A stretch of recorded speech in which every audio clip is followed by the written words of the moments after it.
नुकतंच फुलेवाड्याला भेट देण्याची संधी मिळाली. वाड्याच्या प्रांगणात पाय ठेवल्याबरोबर एक वेगळंच चैतन्य जाणवलं.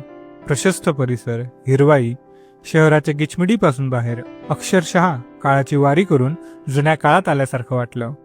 वाड्यात पाऊल ठेवल्यापासून दिवाणखाना, त्या पुढची खोली, नंतर स्वयंपाकघर, ती ऐतिहासिक विहीर, या साऱ्या ठिकाणांवरून नजर फिरवताना मनाला ही भावना एक क्षण सुद्धा सोडत नव्हती की याच ठिकाणाहून महात्मा फुले आणि सावित्रीबाई फुले फिरले, वावरले. इथे तो इतिहास घडला. विद्या किती मोठं हत्यार दिलं होतं त्यांनी मानसिक आणि त्यापासून पुढे सुरू होणाऱ्या साऱ्या गुलामगिरी विरुद्ध. मनात त्यांचे शब्द घोळत होते. विद्येविना मती गेली, मतीविना नीती गेली, नीतीविना गती गेली, गतीविना वित्त गेले, वित्ताविना शूद्र खचले. इतके अनर्थ एका अविद्येने केले. ज्ञानाचं, विद्येचं, सामाजिक, राजकीय, आर्थिक सारं महत्व या 4 ओळींत किती सहज सामावलेलं दिसतं.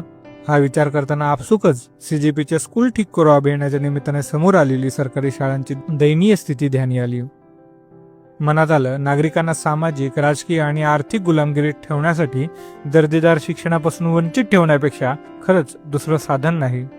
कारण विद्या नाकारली तरच मती जाईल, मती गेली तरच नीती जाईल, नीती गेली तरच गती जाईल, गती गेली तरच वित्त जाईल आणि वित्त गेलं तरच नागरिक गुलाम राहील. मग 1000-1500 साठी मत विकेल, प्रश्न विचारणाऱ्यालाच देशद्रोही ठरवेल. विद्या संपली तरच प्रश्न संपेल. हे सारं कोडं माझ्यापुरतं आणखी सुटलं होतं. निघताना वाड्याच्या मागच्या दरवाजाबाहेर असलेल्या महात्मा फुले यांच्या स्मारकाला डोकं टेकून फुलेवाड्याचा निरोप घेतला. संपूर्ण पुणे दौऱ्याची व्हिडिओ नुकतीच YouTubeवर पब्लिश केली आहे. नक्की बघा. लिंक बायोमध्ये.